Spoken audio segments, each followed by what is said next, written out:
the dangerous psychology of being an Inter Milan fan, and why we keep coming back. Sweet pain.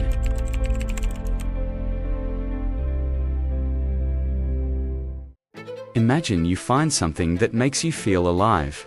It brings you joy, pride, and a sense of who you are. Now imagine that same thing breaks your heart over and over again. You keep coming back anyway.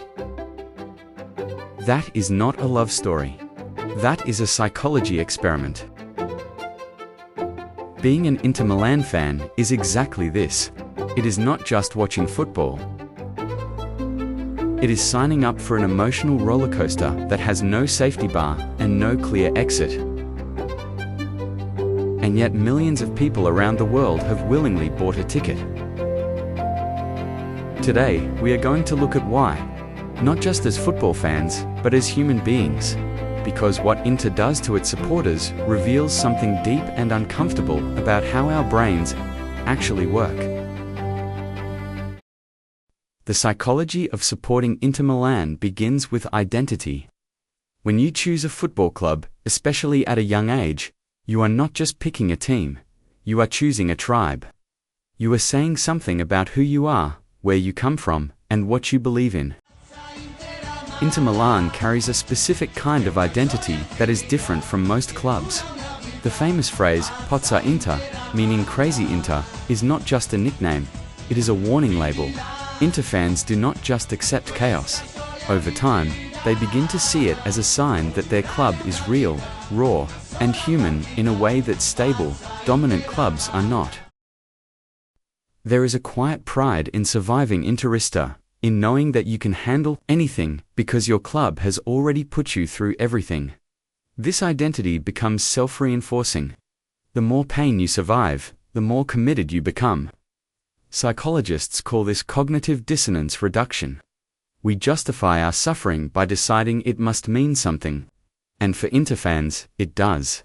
It means you are one of us. The second layer is the neuroscience of hope. Every time Inter comes close to something great, your brain releases dopamine.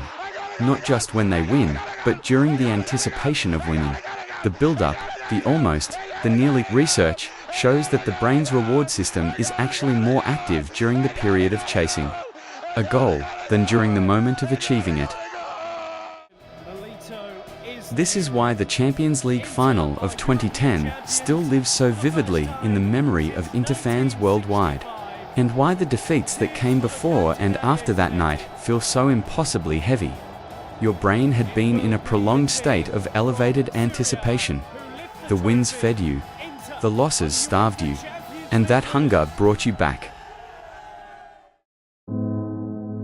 Inter, almost uniquely in world football, has a pattern of delivering exactly the kind of near-miss and unexpected collapse that keeps this cycle running at full speed. Losing 2 Champions League final in 3 years. Countless Serie A title races. Moments of brilliance followed by moments that seem almost deliberately designed to test your loyalty. Your brain does not learn to stop hoping. It learns to hope harder. The third element is community and shared suffering. Human beings are deeply social creatures. We bond over shared experiences, and there is no stronger social glue than shared pain.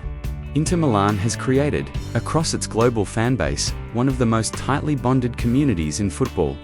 Not because of the trophies, though there are many, but because of the shared language of suffering that every true Inter fan speaks fluently.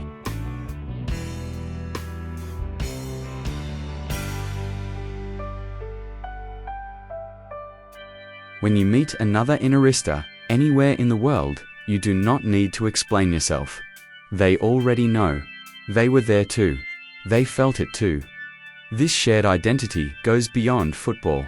It becomes a genuine social bond, a sense of belonging that is hard to find in modern life. And here is the dark truth that makes it dangerous. The more the club hurts you, the stronger that bond becomes. So here is where we land. Being an Inter Milan fan is not irrational. It only looks that way from the outside. From the inside, It follows a completely logical, emotional logic. Your identity is tied to the club. Your brain is addicted to the hope it provides. Your most important social bonds have been built around shared experiences of joy and heartbreak. Leaving would not just mean stopping watching football.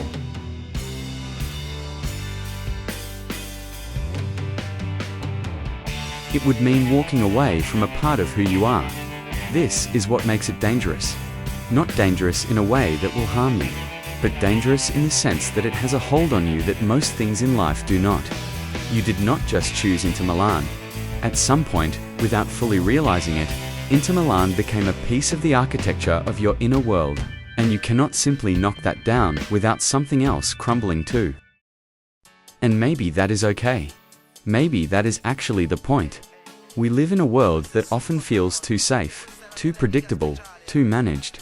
Inter Milan offers something genuinely rare, the real feeling of not knowing what comes next. The honest experience of caring deeply about something you cannot control. There is something almost beautiful about that, even when it hurts. Because when the good moments come, and they do not feel like something you are owed. Every frustrating draw, every late collapse, every transfer saga, every season that should have been and was not. All of it becomes part of the reason the joy hits so hard when it finally arrives. So keep watching, keep suffering, keep coming back, not because you are trapped, but because somewhere along the way, you realized that this is what it means to really feel something. And Inter Milan, for all its madness, has always known how to make you feel. Like and subscribe for more.